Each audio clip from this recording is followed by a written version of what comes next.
ইমাম জয়নুল আবেদিন এরপর থেকে জীবনে কখনো ওনার সামনে ওনার ছেলে হযরতে বাকের, ওনার নাম হচ্ছে আবু জাফর ইবনে বাকের, জাফর ইবনে বাকের, ওনার নাম হচ্ছে বাকের, ওনার আসল নাম হচ্ছে আবু জাফর, আবু জয়নুল আবেদিনের ছেলে।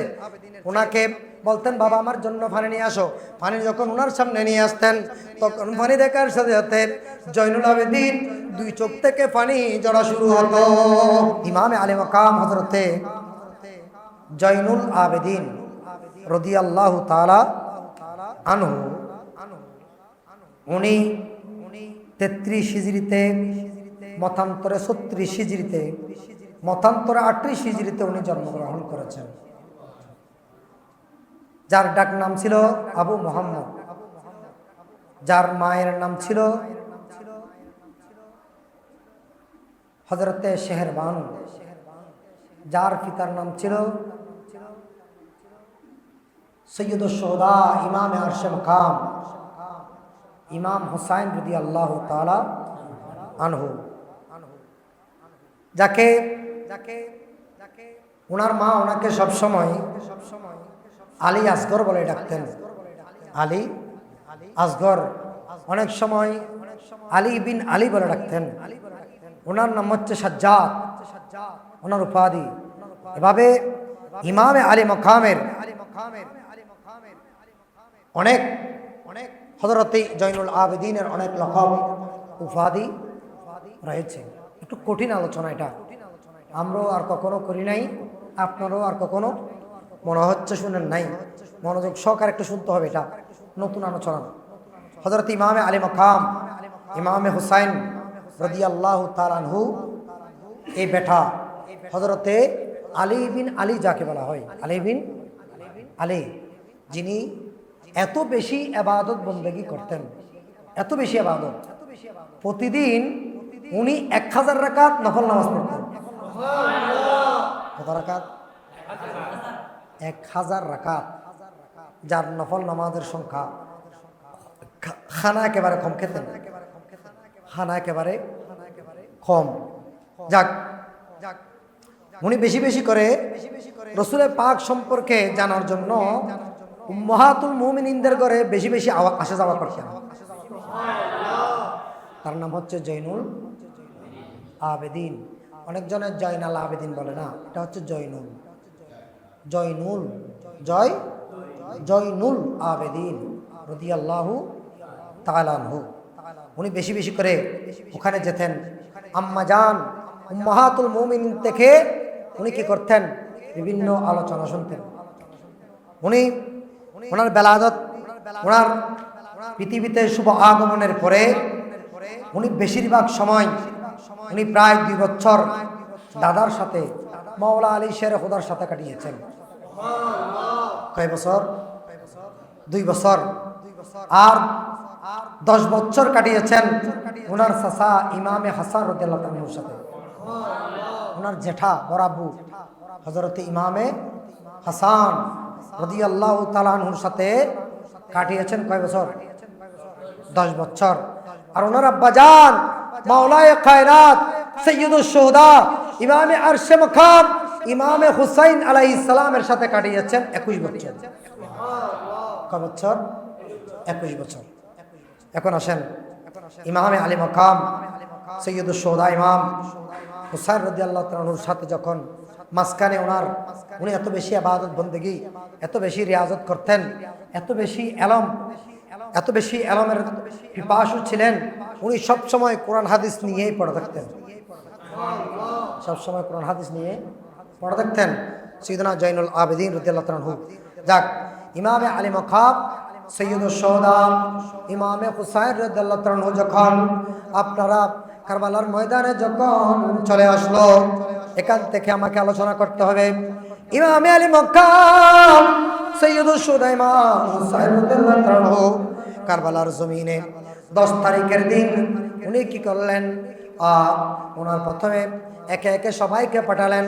সবাই যখন শাহাদত বরণ করলো, এখন ইমামে হযরতে জয়নুল আবেদিন ওনার সামনে আসলেন।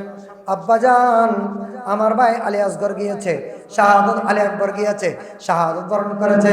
আমার ভাই ইমাম কাসেম গিয়েছে, শাহাদত বরণ করেছে। আব্দুল্লাহ ইবনে হাসান গিয়েছে, শাহাদত বরণ করেছে। এইভাবে আমার ফুফাতো ভাই আউন এবং মুহাম্মদ গিয়েছে, তাও শাহাদত বরণ করেছে। আব্বাজান এখন আর যাওয়ার মতো কেউ নাই, এখন কারবালার ময়দানে যাওয়ার পালাটা আমার উপরে চলে আসছে। আমি কারবালার ময়দানে যেতে চাই। তখন ইমামে আলী মাকাম ইমামে হুসাইন রাদিয়াল্লাহু তাআলা হযরত জয়নুল আবেদিনকে ডাকলেন, বাবা যদি সবাই কারবালার ময়দানে শাহাদত বরণ, সবাই যদি এখানে শহীদ হয়ে যায়, কামলিওয়ালা নবীর বংশধর কিয়ামত পর্যন্ত কিভাবে জারি থাকবে? কিভাবে জারি থাকবে? ইমামে আলী মাকাম ইমামে হুসাইন হযরতে জয়নুল আবেদিনকে সিনার সাথে বাজালেন, বুকের সাথে বাজিয়ে কি করলেন? খেলাফত দিয়ে দিলেন। বাবা আমার উপরে আমার কামলিওয়ালা নবীর উম্মতের দায়িত্ব আমি তোকে দিয়ে গেলাম। বাবারে যদি তুই বেঁচে যাস কারবালার ময়দানের পরবর্তীতে তুমি যদি বেঁচে থাকো, তুমি যদি কোনোদিন মদিনা শরীফ যেতে পারো, তাহলে কারবালার সমস্ত ঘটনা তুমি আমার নানা জানের কদমে বর্ণনা করিও। এভাবে ইমামে হুসাইন ওনাকে সিনার সাথে বাজালেন, বাজানোর পরে খেলাফত দিয়ে দিলেন, দোয়া করে দিলেন। ইমাম হুসাইন বলতেছে, জয়নুল আবেদিন তোমার যাওয়ার দরকার নাই, কারণ জয়নুল আবেদিনের কি ছিল? গায়ে জ্বর ছিল। বাবা তোমার যাওয়ার দরকার নাই, তুমি থাকো। তোমার থেকে কিয়ামত পর্যন্ত আলে বাইত রাসূল আওলাদ রাসূল কিয়ামত পর্যন্ত তোমার থেকে জারি থাকবে। থেকে আমি জারি রাখতে চাই। এই কথা বলে ইমামে আলী মাকাম বোনকে ডাক দিলেন, জয়নব তুমি কি করো? আমার নানা জানের পাগড়ি মোবারক দাও, আমার নানা জানের পাগড়ি মোবারক দাও, এটা আমি আমার মাথায় পরি। আমার আব্বা জান মাওলা আলী শের খুদার তলোয়ার জুলফিকার দাও, এটা আমি হাতের মধ্যে। আমার ভাইয়ের তুবন কুমরবনটা দাও, এটা আমি বাঁধি।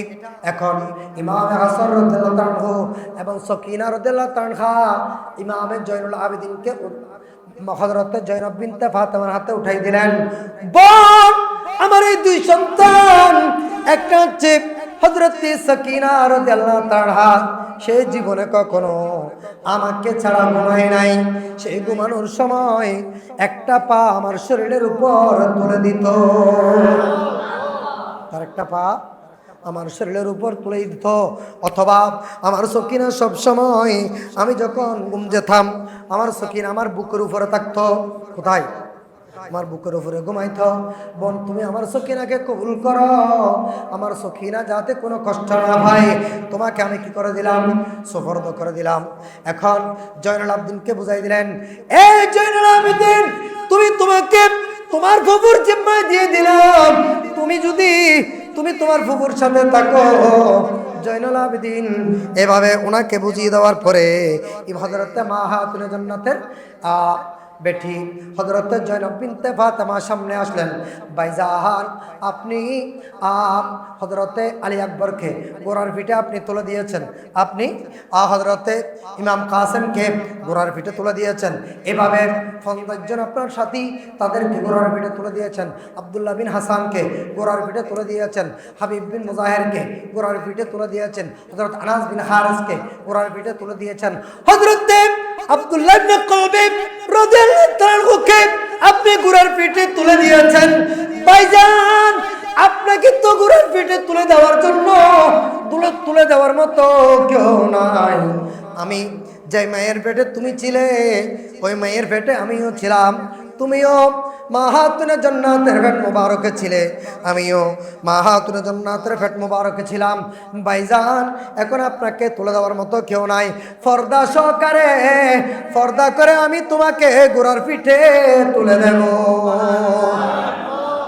এখন দেখেন কারবালার ময়দানে এত মুসিবত, মহিলারা আওলাদ আহলে বাইত রাসূলের মহিলারা পর্দা ছাড়ে নাই। আর এখন পর্দার ওয়াজ করলে আমি বলবো এখানে এখন পর্দার ওয়াজ করেন মানে খালুয়াটার ফটো বাইন মারো, কোনো কাজ বলেন না, হবে না। কারণ পর্দা তো যেখানে ইসলামী দল বলতেছে যারা ইচ্ছা বোরকা পরবে, যাদের ইচ্ছা নয় তারা বোরকা পরবে না। নাম নাম দিচ্ছে তারা কোন দল? ইসলামী। আমাদের মুরব্বীর একটা কথা বলে, লাল দিঘির মাটি যেমন লাল নয়, ইসলামী দল বিক্রেতা, তাদের কাছেও আসলে ইসলাম নাই। এটা নামে মাত্র ফরমালিন। এটা ফরমালিন ইসলাম, এটা ফরমালিন ইসলাম। এই ইসলামের মধ্যে এজিদের সাথে সম্পর্ক আছে। কার সাথে? এজিদের সাথে। কেমনে? আমি এগুলো বুঝাই দিব, কারণ এখন ঈমান রক্ষা করা অনেক কঠিন। এক শ্রেণীর মানুষ বের হয়েছে, তাদের কাজ হলো শুধু মানুষের জামার বোতামগুলো মেরে দেওয়া, এভাবে মেরে দেওয়া, খুলে দেওয়া। এটা এক ক্যাটাগরির। আর এক ক্যাটাগরির কাজ হচ্ছে শুধু টেনে দেওয়া। আরেক ক্যাটাগরি আমরা কিছুদিন আগে দেখলাম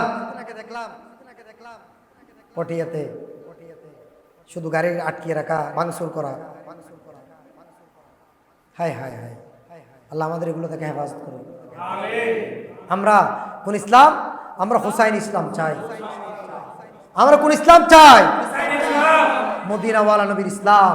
যে ইসলাম ইমাম হুসাইনকে আমার নবী দান করে গেছেন, যেই ইসলামের জন্য ইমামে আরশে মাকাম ইমামে হুসাইন আলাইহিস সালাম নিজের দেহে দিয়েছে। বলতেছে, শুধু এটাই বলতেছে, হর কারবালা কি বাত ইসলাম জিন্দা হতা है। জোরে বলুন না সুবহানাল্লাহ। আমি কারবালার ময়দানে রক্ত দিয়ে সপরিবারে ইসলামকে জিন্দা করে দিয়েছি। কারণ সেদিন যদি এজিদের সাথে হাত করে ফেলতো, এজিদের কথা যদি মেনে নিত, ইমাম হোসাইনকে তো প্রস্তাবেই দিয়েছিল, আপনাকে সিংহাসন দেওয়া হবে, আপনি সবকিছু পাবেন, বাতা পাবেন, টাকা পাবেন, সবকিছু পাবেন, কিন্তু শাসন করব আমি এজিদ। আমার হোসাইন বলে, আমি জান দিতে পারবো, নানা জানের ইসলামের উপর আঘাত আসতে দিতে পারবো।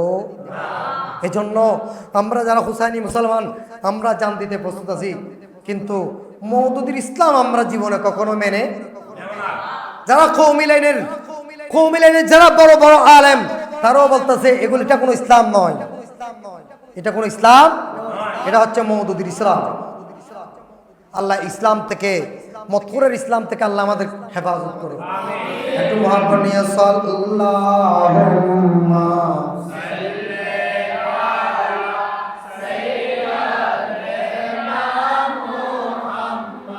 আরে না সাথে ঢুকার আগে এই যে সুন্দর করি মাথা পরে টরে কি করে বলি বাঁধি, সুন্দর করে মাথায় ফাকরি বানল, হাতের মধ্যে তসবিহ সারা নিয়ে সিংহাসনের মধ্যে বসে আছেন হযরত ইমামে হুসাইনের বেটা জয়নুল আবেদিন। এই মজলুম কাফেলা যখন এজিদের দরবারে পৌঁছলো, এজিদ ভালো মানুষ সাজার চেষ্টা করতেছে, এজিদ ভালো মানুষ সাজার চেষ্টা করতেছে, এজিদ চেষ্টা করতেছে ভালো মানুষ সাজার। যাক, আমি আপনাদের উপর এদের সাথে অনেকক্ষণ কথাবার্তা হলো, দেখেন এরপরও কিন্তু এজিদ বেয়াদবিটা ছাড়া নাই। হযরতে যায়েদ বিন আরকাম রাদিয়াল্লাহু আনহু আমার নবীর একজন নূরানী সাহাবা ছিলেন, উনি বলতেছে, আমি দেখেছি এজিদ নিজের হাতে ছুরি নিয়ে হযরতে সাইয়েদনা হযরত সাইয়েদনা ইমাম হুসাইনের দাঁত মোবারকের মধ্যে এটা দিয়ে আঘাত করতেছে। আর এজিদকে বলতেছে, কেউ কেউ রহমতুল্লাহ হনা আলাই ইমামে আলী মাকাম ইমামে হুসাইন রাদিয়াল্লাহু আনহু, উনি হযরত জয়নুল আবেদিন, উনাকে অনেক কথা বুঝালেন। আমি ইবনে জিয়াদকে এতটুকু করতে বলি নাই, সে একটু বেশি বাড়াবাড়ি করে ফেলেছে। এখন দোষ চাপাই দিচ্ছে কার উপর? ইবনে জিয়াদের উপর। আসলে মূল দোষী হচ্ছে কে? গডফাদার কে? এজিদ হচ্ছে গডফাদার। এজিদের নির্দেশে তো সেই তা করেছে। এখন বলতেছে, বলে আমার এখানে দোষ নাই, আপনারা আমাকে ক্ষমা করে দিয়েন, আমার নির্দেশ ছাড়া সে অনেক বেয়াদবি করে ফেলেছে, এই করেছে সেই করেছে, অনেক কিছু বলতেছে। আপনি কি এগুলো থেকে মুক্ত? বলে হ্যাঁ। তাইলে আমাকে 3টে কাজ, আপনি যদি সত্যিকার আহলে বাইত রাসূলকে ভালোবাসেন, 3টে কাজ করার সুযোগ দেন। কয়টা? 1 নম্বর কি? 1 নম্বর হলো আগামী জুমাতে দামেস্কের মসজিদে আমাকে জুমার নামাজ পড়ানোর সুযোগ দিতে হবে, জুমার নামাজ পড়ানোর সুযোগ দিতে হবে। 2 নম্বর, আমার পরিবারের আহলে বাইত রাসূলদের যারা শহীদ করেছে তাদের কি করতে হবে? বিচার করতে হবে, তাদেরকে আইনের আওতায় আনতে হবে, অথবা আমাদেরকে সসম্মানে মদিনা শরীফের মধ্যে পৌঁছিয়ে দিতে, অথবা আমার বাবা ইমাম হুসাইনকে যারা খুন করেছে তাদের বদলা নিতে হবে, অথবা আমাদেরকে মদিনা শরীফে পৌঁছিয়ে দিতে হবে। বলে দুইটা, আমি দুইটা পারবো, আপনাকে জুমার নামাজের খুতবা দেওয়ার সুযোগ করে দিতে পারবো, আর মদিনা শরীফও আপনাদেরকে পৌঁছিয়ে দিতে পারবো, কিন্তু মাঝখানেরটা আমি পারবো না। সেটা কি? এই যে ইমাম হুসাইনকে কারা খুন করেছে তাদের বিচার আমি করতে পারবো, আমাদের দিতারা পারবো না। তার মানে এটাই বোঝাতে চাচ্ছে আমি কার বিচার করব? দোষী তো আমি, দোষী আমি কার বিচার করব? শেষ পর্যন্ত জুমার দিন ইমামে আলী মাকাম ইমামে হুসাইন রাদিয়াল্লাহু তাআলা আনহুর বেটা জয়নুল আবেদিনকে যখন দামেস্কের জামে মসজিদ, মানুষ তখন মিডিয়ার যুগ ছিল না, মানুষ এত কিছু জানতো না, এত কিছু বুঝতো না, মানুষ কিছুই জানে না। হযরত সাইয়্যিদনা জয়নুল আবেদিন যখন দামেস্কের জামে মসজিদে বসে যখন তকরীর শুরু করেছে, আহলে বাইত রাসূলের মুহাব্বত, আহলে বাইত রাসূলের প্রেম, এভাবে যখন তকরীর শুরু করেছে, এজিদ প্রথম খাতারে ছিল। এজিদ তাড়াতাড়ি কি করতেছে? বলে মুয়াজ্জিনকে বলতেছে ওয়াজটা বন্ধ, তাড়াতাড়ি হুজুরকে বলো, জয়নুল আবেদিনকে বলো ওয়াজ বন্ধ করে দিতে, আপনি তাড়াতাড়ি আজান দিয়ে দেন যেন উনি খুতবা পড়ে দেয়। জোয়ারা মসজিদে জেলে কত গুণ, শুধু বারবার করে চাই দে হুজুর ওয়াজ লাম্ব কি, হুজুর ওয়াজ কি টাইমে কি হুজুর নামাজের টাইমে বহুত বিয়াদ আছে, আবার হুজুর হয়ে বেলায় তোর ডলে বিয়াদ অবস্থা নামাজ পড়ে না, কোনো দরকার নেই। এই সপ্তাহে দিন গেলে দিয়ে হুজুর লগে যাক বন্ধুরা আমার, ভাইরা, ইমামে আলী মাকাম সৈয়দুশ শুহাদা ইমামে হযরত জয়নুল আবেদিন উনি যখন ওখানে কি দিচ্ছেন, খুতবা দেওয়া শুরু করলেন, মানুষ ফু ফু কান্না করতে লাগলেন। সমস্ত কারবালার ঘটনা উনি ওখানে কি করলেন? বর্ণনা করলেন। এজিদ 2 রাকাত নামাজ, যখন নামাজ শেষ হলো আর দেরি করে নাই, তখন তার ফাঁকা মসজিদ নামাজের দিতরা, তখন আর ফাঁকা মসজিদ ছিল না। কিসে কি করলো?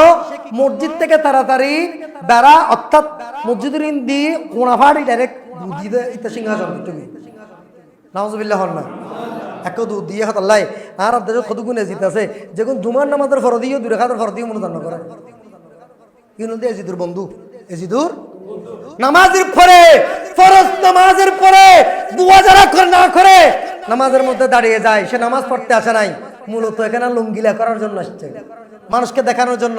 নামাজের পরে কোনো মুনাজাত নাই। তোর বাপদাদা সিদ্ধ গোষ্ঠী মাদ্রাসার টেবাল নরে পিয়েটা হিরো করার দৌড় নমস্কার। আল্লাহ আমাদেরকে এই মুনাফিকগুলো থেকে হেফাজত করুক। আল্লাহুম্মা নবীজি রাওলাত সালাম জানাই, সবাই সালাম জানাই,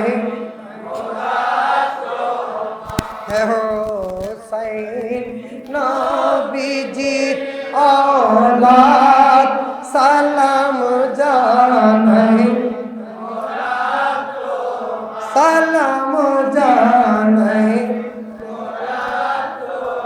জানি না কেমন করে ছিলেন নবী সোনার মদিনা, জানি না কেমন করে ছিলেন নবী সোনার মদিনা, যে সময় দিল শিমর হুসাইনের গলায় তলোয়ার চালায়, হুসাইন নবীজি রাওলাত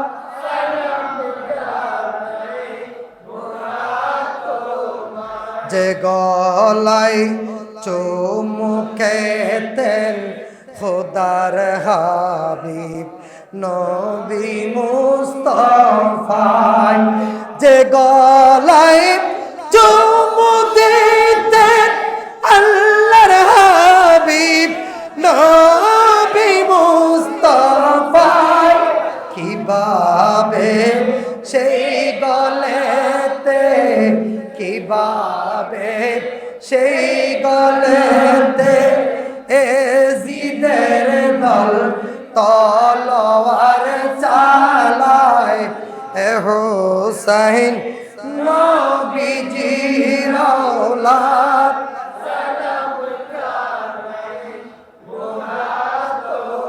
সালাম জানাই যে মাথায় হাতে বুলিয়ে গুম পড়াতেন আম্মা ফাতেমা যে মাথায় হাতে বুলিয়ে গুম পড়াতেন আম্মা ফাতেমা কিভাবে সেই মাতাকে কিভাবে সেই মাতাকে নীল তারা তীরের আগায় হোসাইন নবীজির औलाद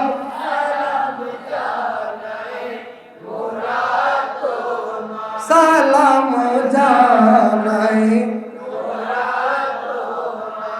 6 মাসের দুধের শিশু আলী আসগর কাতর পানির পিপাসায় 6 মাসের দুধের শিশু আলী আসগর কাতর পানির পিপাসায় কিভাবে সেই গলাতে কিভাবে সেই গলাতে তীর মারিল পানির বদলায় এ হোসাইন নবীজির औलाद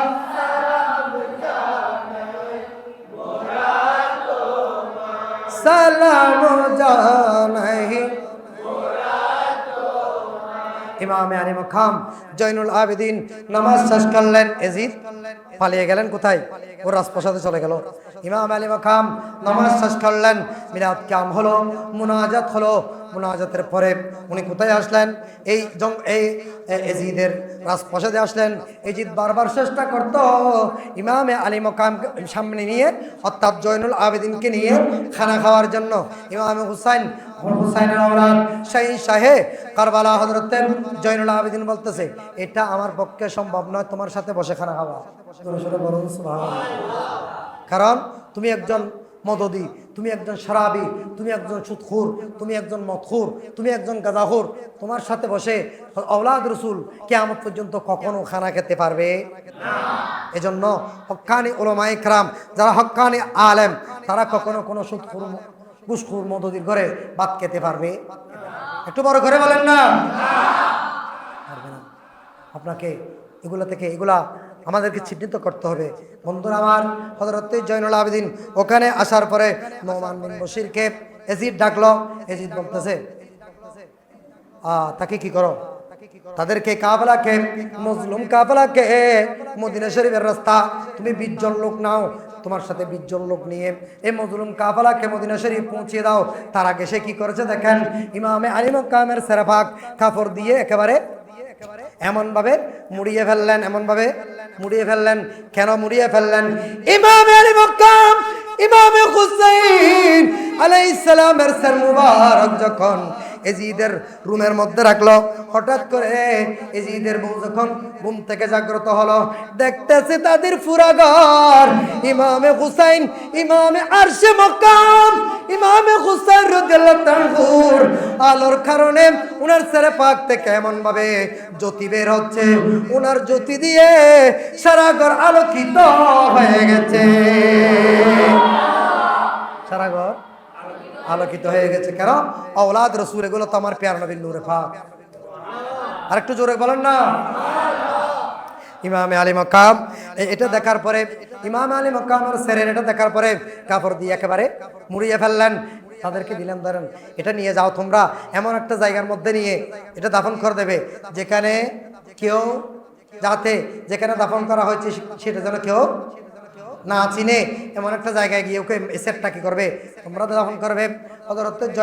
হযরত ইমামে হুসাইনের সেরা পাক নিয়ে যখন ঘর থেকে তারা বের হলো, হযরতে মা জয়নব বিনতে ফাতেমা খবর হয়ে গেছে। কেন বলে, আমি সুগন্ধি পাচ্ছি আমার নুরানি ভাইয়ের, জোরে সোরে বলবো, আমি আমার ভাইয়ের সুগন্ধি পাচ্ছি। উনি আর দেরি করে নাই, সবাইকে নিয়ে যখন কারবালার ময়দানে সবাইকে ফাটিয়ে দিয়ে উনি বলতেছে, আমি আর যাব না রে, যাব না। আমার ভাইয়ের ছেড়ে বা কোথায় দাফন করা হচ্ছে সেটা তোরা বুঝতে পারবি না, আমি বুঝতে পারবো, কারণ আমরা দুইজন একে মায়ের পেটের মধ্যে ছিলাম। আমি আমার ভাইয়ের স্যার মুবারক থেকে যে খুশবু বের হচ্ছে সেটা আমি বুঝতে পারতেছি। ইবে যাইতে যাইতে উনি রওনা হয়ে গেলেন। যেতে যেতে একেবারে অগুর জঙ্গলের মধ্যে চলে গেলেন। ওখান থেকে জঙ্গলে যাওয়ার পরে উনি বুঝতে পারতেছে এই জায়গা থেকে ইমামে আলী মকামের হযরত সাইয়েদনা ইমামে হুসাইন রাদিয়াল্লাহু তাআলার স্যার মুবারক যেখানে দাফন করা হয়েছে সেখান থেকে মেশকে আম্বরের খুশবু উঠতেছে। বাস কিতাবের মাঝে লেখা হয়েছে ইমাম জয়নুল আবেদিন হযরতে মা হযরত জয়নব বিনতে ফাতেমা ওখান থেকে আর যান নাই, ওই জায়গায় উনি ওনার জীবনকে কোরবানি করে দিয়েছেন, ওখানে উনি ইন্তেকাল করেছেন। বাস রাওয়ায়েতের মধ্যে এমনটা আছে। অথবা তাদেরকে নিয়ে যখন কি করলেন, তারা রওনা হয়ে গেল। আস্তে আস্তে যখন কারবালার ময়দানে ওরা নুমান বিন বশিরকে বলতেছে, এজিদের চাকরি করলেও তার অন্তরের মধ্যে আহলে বাইত রাসূল, আওলাদ রাসূলের মুহাব্বত ছিল। সে কত সুন্দর ভাষায় বলেছে, কি বলেছে জানেন? হে কোই বাতা দো শাহে মদিনা, হে কোই বাতা দো শাহে মদিনা, फुरकते नबी में जलता है सीना, जलता है सीना।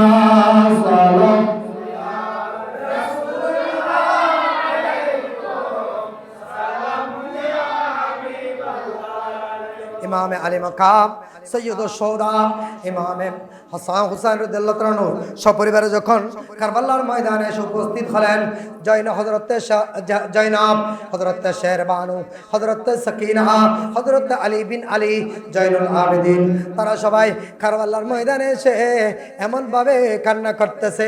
এখানে আমার ছোট ভাই আলী আসগরের লাশ মুবারক ছিল, এখানে আমার বড় ভাই হযরত আলী আকবরের লাশ ছিল, এখানে হযরত ইমাম কাসিমের লাশ ছিল, এখানে আব্দুল্লাহ বিন হাসানের লাশ ছিল। আল্লাহ কই ফু ফু ফু ফু গুজরি গুজরি খাদের মাইয়া বলবে আগুনে সগুর পানি সারিনি। তারা সবাই কান্না করতে লাগলেন। কারবালার ময়দানে আরেক হৃদয় বিদারক ঘটনা, জয়নব বিনতে ফাতেমা উনি এমনভাবে কান্না করতেছে। এখানে আমার ভাই হযরত ইমাম হুসাইনের কি ছিল? স্যার মুবারক ছিল, দর মুবারক ছিল।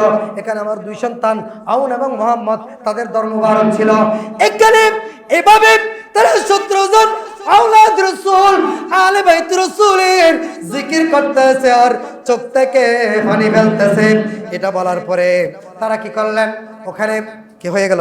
ওখানে প্রায় ওখানে আমরিয়া নামক একটা গোত্র এসে তাদের লাশ মুবারক গুলোকে দাফন করেছে। সুবহানাল্লাহ বলেন। বাস বলতেছে কারবালার ময়দানের আমরিয়া গোত্রের তারা বলতেছে, আমরা পৌঁছার আগে আমরা দেখতেছি কিছু সাদা সাদা মানুষ যাদের শরীরের মধ্যে সাদা কাপড়, তারা এসে ইমামে আলী মাকাম তাদের সের মুবারক দর মুবারক গুলো কারবালার জমিনে দাফন করেছে। আমরা আসার আগে এখানে জানাজার নামাজ হয়েছে। জিজ্ঞেস করলাম আপনারা কারা? তারা বলতেছে আমরা দুনিয়ার কোনো মানুষ নয়, আমরা হচ্ছে আল্লাহর নূরানি জগতের ফেরেশতা, আমরা দুনিয়ার কোনো মানুষ নয়। আল্লাহ আমাদেরকে আসমান থেকে পাঠিয়েছেন আওলাদ রাসূল আলে বাইত রাসূলকে দাফন এবং কাফনের ব্যবস্থা করার জন্য। জোরে সোরে বলুন ইমামে আলী মাকাম সৈয়দুশ শুহাদা। দেখো এখানে আসার পরে অনেক কিছু হয়ে গেল।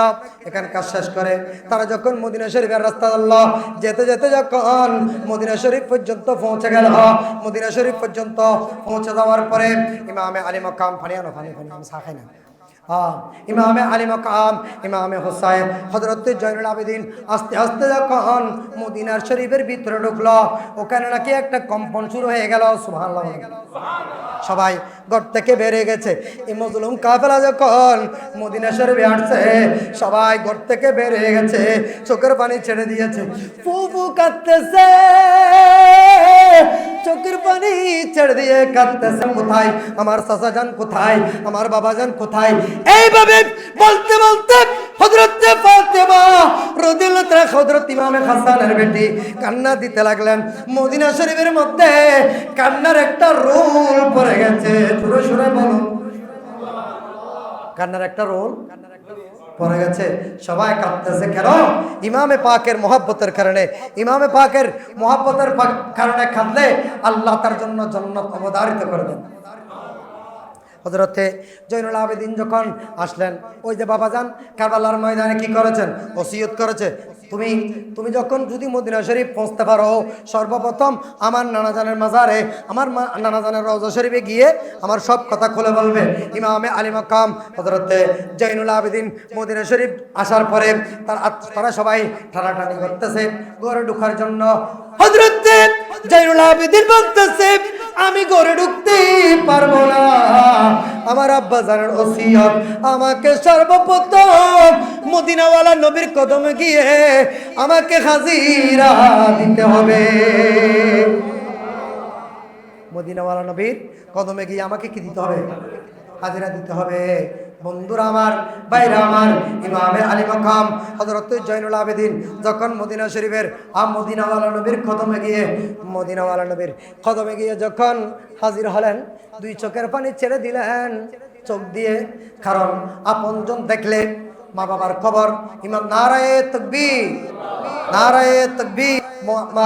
জয়নুল আবেদিন মদিনা শরীফ আমার কামলিওয়ালা নবীর রওজায়ে পাকে ঢুকে যখন কারবালার ঘটনা বর্ণনা করতেছে, রওজা শরীফ থেকে আওয়াজ আসতেছে, এই জয়নুল আবেদিন তুমি আমাকে কি শোনাচ্ছ? আরে আমার হুসাইন, আমার আওলাদ রাসূলুল্লাহ যখন কারবালার জমিনে শাহাদাত বরণ করতেছে, তখন তো শুরু শেষ আমি দয়াল নবী কারবালার ময়দানে ছিলাম। শুরু শেষ আমি নবী তো কারবালার ময়দানে ছিলাম, তুমি আমাকে কি শোনাচ্ছ? এই ইমাম জয়নুল আবেদিন এরপর থেকে জীবনে কখনো ওনার সামনে ওনার ছেলে হযরতে বাকের, ওনার নাম হচ্ছে আবু জাফর ইবনে বাকের, জাফর ইবনে বাকের, ওনার নাম হচ্ছে বাকের, ওনার আসল নাম হচ্ছে আবু জাফর, আবু জয়নুল আবেদিনের ছেলে। ওনাকে বলতেন, বাবা আমার জন্য পানি নিয়ে আসো। পানি যখন ওনার সামনে নিয়ে আসতেন, তখন পানি দেখার সাথে সাথে জয়নুল আবেদিন দুই চোখ থেকে পানি ঝরা শুরু হতো। তখন বাকের জিজ্ঞেস করলেন, বাবা পানির কথা বলেছেন,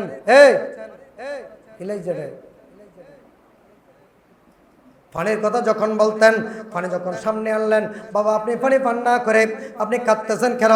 বলেন, ছেলে, আমার ছেলে বাকের, শুনো বাকের, আমি আমার চোখে যে কারবালার ঘটনা দেখেছি, এরকম ঘটনা যদি তুমি দেখতে, তুমি জীবনে কখনো পানিও পান করতে না, জীবনে কখনো পানিও পান। উনি এক ডুব পানি খেতেন, এরপরে খান্না করতেন। ওনার সামনে যখন খানা আনা হতো, উনি একজন খাওয়ার পরে দুই চোখের পানি ছেড়ে দিতেন, খানা খেতেন না। যা হযরতে বাকের জিজ্ঞেস করতেছি, বাকের বাবা তুমি খাচ্ছ না কেন? বলে, আমার ভাই আলী আসগর পানির জন্য কারবালার ময়দানে শহীদ হয়েছে, আলী আকবর পানির জন্য শাহাদাত বরণ করেছে। আমার সামনে আমার 17 জন আওলাদ পাক, আওলাদ রাসূলদেরকে আমি শহীদ হতে দেখেছি। তারা পানি পায় নাই, খানা পায় নাই, উপবাস ছিল 3 দিন। আমার সামনে যখন খানা এবং পানি আনা হয়, আমার সেই কারবালার কথা মনে পড়ে যায়। অনেক কথা বলে ফেলেছি। আমার ভাইজান আসছে খুব সুন্দরভাবে, উনি আপনাদেরকে গোছালোভাবে তকরিরগুলো শোনাবেন। হযরত ইমামে জয়নুল আবেদিন ওনার ইন্তেকাল, উনি ইন্তেকাল করলেন ৭৪ হিজরির 18ই মুহররম, 18 অর্থাৎ এই মাসে 18ই মুহররম, 58 বছর বয়সে। আমার নবীর আওলাদে পাক কেউ 63 বছর উপরে যায় না, সবাই ভিতরে, সবাই ভিতরে, আমার নবীর ভিতরে 58 বছর বয়সে হযরতে জয়নুল আবেদিন রাদিয়াল্লাহু তাআলা আনহু ইন্তেকাল করেন। হযরতে মা খাতুনে জান্নাতের কদম বরাবর নিচে, ওনার কদম বরাবর হযরতে হাসান রাদিয়াল্লাহু তাআলা আনহুর কবরের পাশে, আবার হযরত আব্বাস রাদিয়াল্লাহু তাআলা আনহু এবং হযরতে হাসান রাদিয়াল্লাহু তাআলা আনহু মাঝখানে, তারা দুজনের ইমামে হাসান এবং হযরতে আব্বাস রাদিয়াল্লাহু তাআলা আনহুর মাঝখানে মা খাতুনে জান্নাতের কদমে রুজু নিচে হযরতে জয়নুল আবেদিনকে জান্নাতুল বকিতে দাফন করা হয়। ওনার জানাজার নামাজ পড়েছেন ওনার ছেলে হযরত ইমাম বাকর রাদিয়াল্লাহু তাআলা। আল্লাহ আমাদেরকে যা শুনেছি আমল করার আল্লাহ তৌফিক দান করুক। আমার ভাই